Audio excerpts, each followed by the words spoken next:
You good to go? Let's go. Right, gentlemen, here we are. So, Anurag, I know you for half my life, and I know this gentleman, Tommy Wingrove, for half my career. Right. So, I've been working with him since 2015. Tommy, what I know about you is you have 15 years plus experience in the UAE working in the sports industry. Football to be for the longest. Yep. Am I right to assume that you had your own academy before the one that we were working with together? Yeah, I've lived numerous lives, I think, in 15 years I've spent in the UAE. Arrived on these shores as a football coach with Manchester United. Filled various roles, predominantly in the football industry, from coaching to management to operations to some sports marketing. I've previously had my own academy, which I've then linked with another academy, and I've found myself now working in a slightly new venture, which I think we're going to be speaking about today. Yes, yes. Something that you should know, I consider Tommy one of my mentors. Right. When it comes to football coaching. Not just the football coaching, but a different aspect to it. I didn't get the chance to learn more of coaching from him, but he was the one who inducted me into the system. And he always says, if you show up, you're halfway there. Another thing about Tommy is, although he had a good role, he never shied away from doing the groundwork. So if any coaches came late, and me being one of them, he would always set my sessions up as well, which I felt a very good leader would do. So that's why I consider you my mentor, Tommy, in many ways. And I enjoy working with you. And I've always done that, even in the past and even right now. I enjoy working with you. So when you moved from the football industry and moved into Get Set Go Kids, what did you have in your mind? I didn't really see it as moving from the football industry, because I think we'll find as we kind of this discussion takes its path is predominantly, whether it be the football industry or whatever sports industry, we're in the industry of working with children and developing children to the best of our abilities.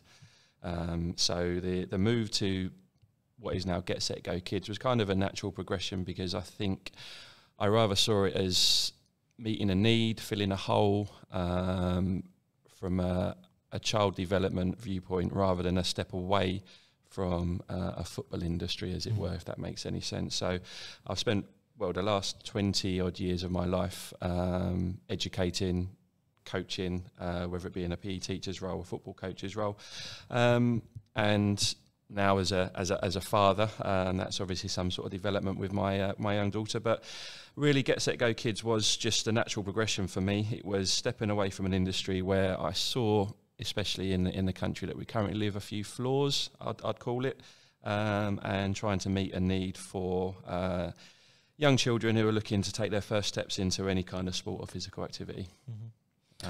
I have a lot of parents ask me, my child is very young, I want to start them off really young, and I want them to play professionally. How does that work? Does that even work? Because when we do certain kind of programs, especially when it's a certain kind of sport, I feel it's wrong. I mean, this is my opinion. I feel it's wrong to say to a child, don't use your hands because we're doing football, or don't use your feet because we're doing basketball.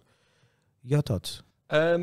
I have many thoughts, and I think that is one of my pet peeves, is when parents of young children, and when I say young children, let's say anything below a teenager, inquires about their ability of their child to become a professional athlete. I think if you compare it to education, I'm not too sure how many teachers get asked, is my child going to be a genius? Is my child going to be a doctor?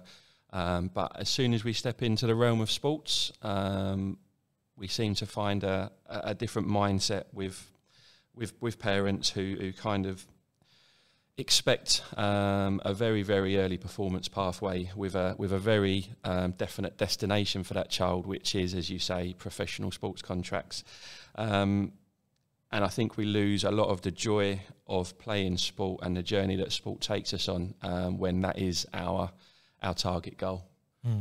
So to answer your question, when parents ask me that, I've got some very short, brief answers, as diplomatic as I can be. But if you're here because you want your 4-year-old to be a professional sports person, you're 100% in the wrong place, and we need to have a different conversation.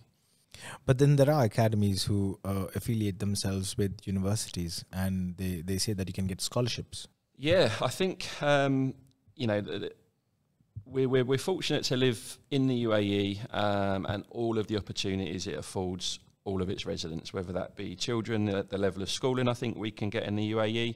If I compare it to coming from the UK, my young daughter, she's 5 years old, and already we can see the opportunity she gets in her school is above and beyond what we'd probably expect in the UK. And I think it's that kind of level of expectation that parents have, that kind of slightly takes away from the fun of the journey, especially from a sports point of view, is, as a young child, sport is all about play, sport is all about making friends, sport is all about enjoyment and being active. And I think as soon as you kind of change that outlook as a professional pathway, then I think we're kind of on the wrong track. As I say, the UAE affords so many great facilities and opportunities. I think it's a case of just being maybe a little bit more patient and enjoying the journey rather than trying to get to that destination as quick as you can. So if it's not anything that leads to a professional pathway, or if it doesn't take a child to the sport that the academy offers, is it babysitting? Is it an investment to put their child into the programs such as these? My honest answer, is it an investment to put your child into school? Why did you put your child into school? To get an education. And I don't think you'd put your child into primary school expecting them to be learning degree level kind of subjects. And as I say, it kind of, the whole mindset of many parents changes because we step into sports, and the way that we then expect children to be treated in those sports, I don't think they'd expect the same treatment in their schools. Children go to school, there's a number of levels and phases that we need to go through in terms of our development and our learning, exactly the same in sport. I wouldn't put my child in a school where they'd sit in front of a screen and they'd be lectured for 3 hours, because that's not their age or stage appropriate content.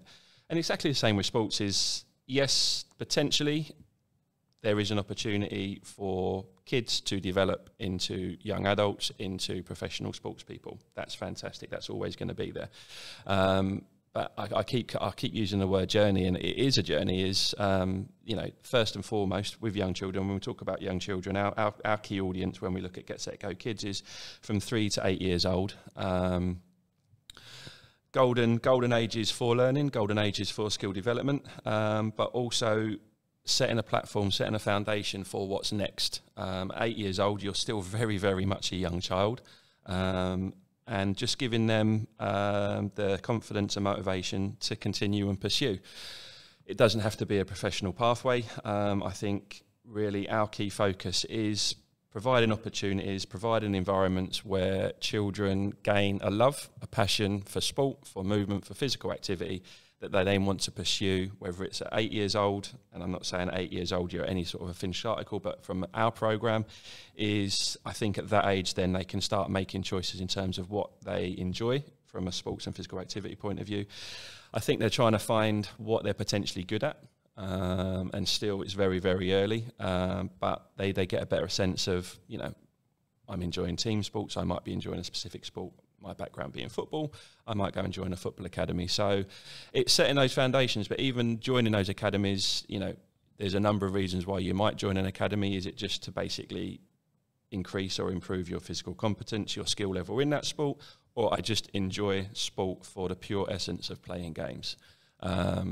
Sitting here as a middle-aged man, I never thought I'd get to this age, but football for me has provided, incredible experiences, incredible memories. I didn't sign a professional contract, but I know what sport and football has given me as a person in terms of my development, from 9, 10 years old when I started to the current days. The amount of friends that I've made, the experiences I've had, the places I've travelled, And that is really the pure essence for me of being involved in sport. It's not play sport, am I professional? No, I should give up, because that's not what it's all about.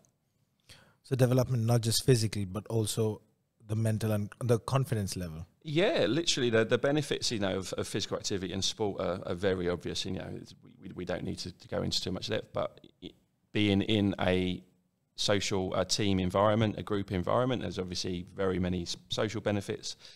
The physical benefits of just being active are very, very obvious. The emotional and mental, in terms of dealing with competition, cooperation, working with people, following instruction, are life skills. And they're life skills that can be developed, that will be developed, and should be developed, I think, from an early age. So getting kids in those right environments, regardless of the sport or the activity, I think are very, very valuable. And that's kind of what the environment we're trying to create with Get Set Go Kids. So from 3 to 8, can you tell us more about your programs for these age groups? Yeah, 100%. So the core focus, we're looking at 3 to 8 year olds, and if we break our program down, the key terms we're looking at is physical literacy. And when we break down physical literacy, that is basically physical competence, i.e. developing physical skills, the motivation to be active, and the confidence to basically be involved in physical activity. So the 3 to 8 year olds obviously is a golden age for learning, especially when it comes to gross motor skills and fundamental movement skills and the basic sports skills that we're going to need when we get a little bit older, to play a whole range of different sports and different activities. So the whole nature of Get Set Go, in its name, we basically work with 3 phases: 3 to 4 year olds, 5 to 6 year olds, 7 to 8 year olds.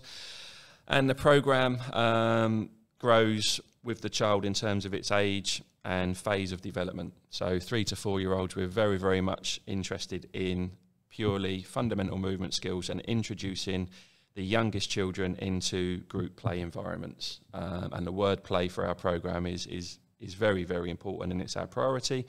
Play is fun. We enjoy to play. We learn to play, and we play to learn. And that's kind of where our focus lies. And as they move through the stages, so our first stage, 3 to 4 year olds, we call Fun First, and it does exactly what it says on the tin. It's all about fun games, being active, being with friends, learning how to interact with friends in a sports and play environment. We move into the 5 and 6 year olds, what we call our skill stars. We start introducing a few more of the basic sports skills, which are highly transferable. And then our future champs, 7 and 8 year olds, is when we kind of put them in slightly more modified games and sport specific sessions. And that's just an avenue or a platform, an opportunity for them to start working out what sort of games I'm really enjoying, what games I feel that I'm good at, and what games potentially I would like to pursue. And the future champs element is the champs not looking really as an elitist or a performance pathway, but finding a game that I potentially will develop a passion to play and pursue, sort of really as I go into my teens and adulthood. When a parent asks, "What did my child learn at the end of the session?" I mean, of course, it depends on which age group they are, 3 or 4, when it comes Fun First, and then we slowly introduce the sports. So at the end, what can they expect? They should not assume that it's just free play. It is structured. It's definitely structured. 100%. We're proud of the syllabus that we've created. To answer your first question, what has my child learnt today? My normal response is, why don't you ask them? Because, as individuals, as human beings, we're all going to take different things, and you might find that one child has learnt or taken away something from your session completely different to what you intended. So that would be my first response: is speak to your child, see what they've done, see what they've learnt. But as you say, we do have a very structured syllabus, which is based on a kind of physical education curriculum, where we have very specific learning objectives, learning outcomes for each of our sessions, which ensures as the child moves through our syllabus, moves through our phases, we're basically developing the core fundamental movement skills and sports skills that, as we keep saying, will help them play a whole range of different sports and games. So if we looked at our program as a 12-week program, we have 4 very distinct modules. What we call Move Our Body, which is based around the ABCs, the agility, balance, coordination and speed. All of the core fundamental movement skills that we're going to use in any game, in any sport. It's managing our body, it's movement, through to we and our ball, which is kind of ball skills, invasion game related kind of activities. So throwing, catching, passing, receiving, hand-eye coordination, ball manipulation, object control. Hitting targets is then we start manipulating equipment and carrying equipment, so bats, hitting targets, accuracy, going into the net wall court type games, the striking fielding type cricket games. And then we finish with what we call mini Olympics, where we kind of try and take the core ethos, the principles of the Olympics. So sport as a social development tool is fundamental. So we look at things like leadership, teamwork, communication, those kind of key things that kind of bring the Olympics, and it's kind of a bit of a mashup of all the games that we've played in the previous modules. So we are in many schools, and we're growing as Get Set Go Kids. We also have the weekend camps. Everything that we deliver is club based. So we have our after school clubs, and we have our weekend clubs. And again, just the ideology of Get Set Go Kids, I kind of see in the long term as a movement, and that is a pun intended, in terms of creating a community where movement is the core of what we do. The pure essence of what we're trying to achieve is getting kids moving, giving them opportunities to move, giving them a passion to move, and hoping that they take that passion and pursue physical activity for the rest of their lives. I think the society globally, but it's definitely within the UAE, is kids are becoming less and less active for a whole range of reasons. Obviously, we're touchwood, we're coming out the back of really a crazy last few years with regards to the pandemic, literally being locked down. Turning to other means of entertainment, which are predominantly device and screen led. But even before that is, the society we live in here, for all the facilities that we're afforded in the UAE, actually getting into community spaces and being active can be relatively difficult, and is becoming less of a priority and less of a first choice for many children, for whatever reason. We live in a world now where, we wear our busyness as a badge of honour as parents, as adults. We're so busy, I'm so busy. And there's obviously going to be casualties for that, and a lot of that time is exactly that, is we don't have time, I'm too busy. And the casualty potentially would be children getting out, playing, or being involved in some sort of organised or informal sort of play activity. So I think with Get Set Go Kids, when we come back to that movement is really giving children an opportunity to come together, to play, to enjoy being active. It's well versed that I think the recommended daily allowance of physical activity should be a minimum of 60 minutes a day, so that's 1 hour in a day. I think we're in a place where schools, unfortunately, can't even, offer that 60 minutes in their daily schedule.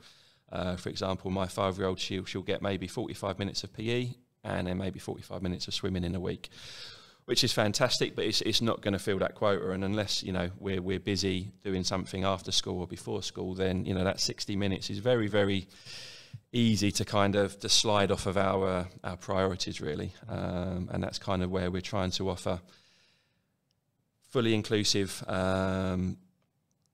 opportunities for kids just to be active, to develop skills. And when we come back to physical literacy, the key aspect for me with physical literacy is the motivation to be active. And that could be in the garden, out in the street, if we've got access to play areas, is having, that motivation to get out, drag your mum, drag your dad, drag your nanny, and I want to go out and I want to move and I want to play. So that's kind of where we're coming from. When it comes to children these days, and this is my opinion. Here you have millions of opinions. Millions. That pun was also intended. So to take a defeat or to accept a loss, it's very hard.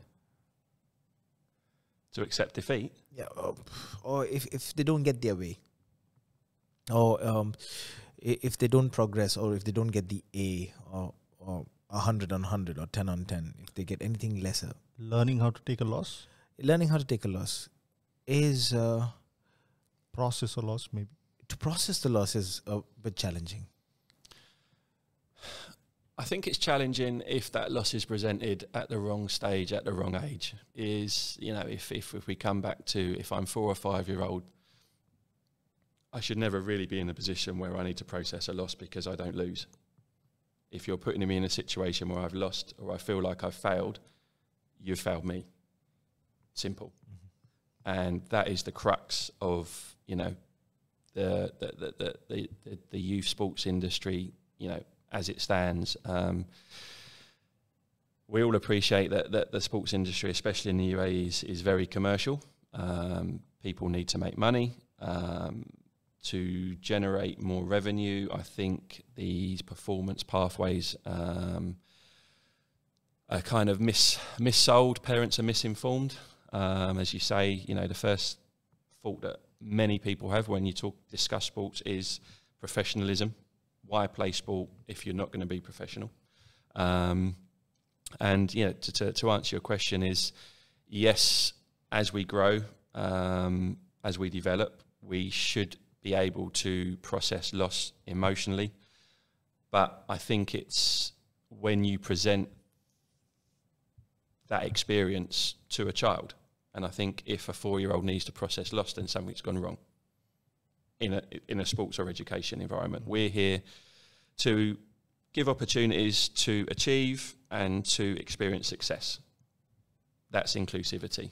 And if sports sessions aren't inclusive and can't offer young children an opportunity to achieve success. We used to call it, back in the old days when I was working for Manchester United, and they're quite a big football club globally, with quite a successful academy and a development pathway. And we used to say it's redefining winning. Winning isn't being a winner. Winner is learning. Winning is developing. And I think there's a big difference. So I think when you talk about failure and processing loss with regards competition, that really that's not on our radar, and that's not something that I think any sort of kid needs to be exposed to, prior to 9, 10, 11, 12 years old. Okay. So I was about to ask you, does everybody get a medal?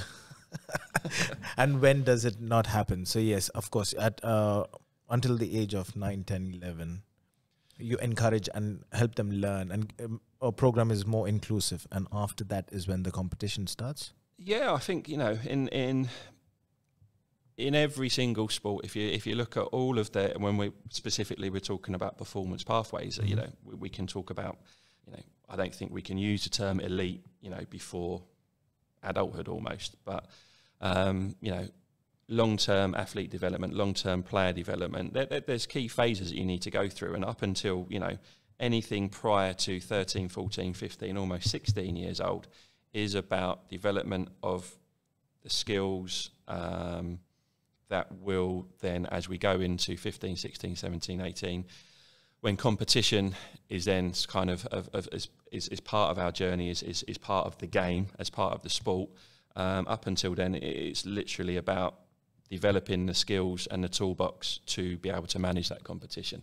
And I think where a lot of people go wrong, a lot of sports, fail their athletes, a lot of parents, I'm going to say fail their children, is children are children. Children's games are children's games. And I think trying to put an adult game, which, is competition, winning and losing, on a child is wrong. And it's not something that we really we really need to put them in that environment. So, when we watch, grassroots sport all over the world, England, the UK, from a football point of view, massive issues. When we were growing up, under 10s playing 11-a-side football, thankfully people have stood up and said, you know what, that's not quite working, that's not going to develop the players that potentially we might need, or it's not really doing a great deal for the kids that are running around not touching that ball for 60 minutes.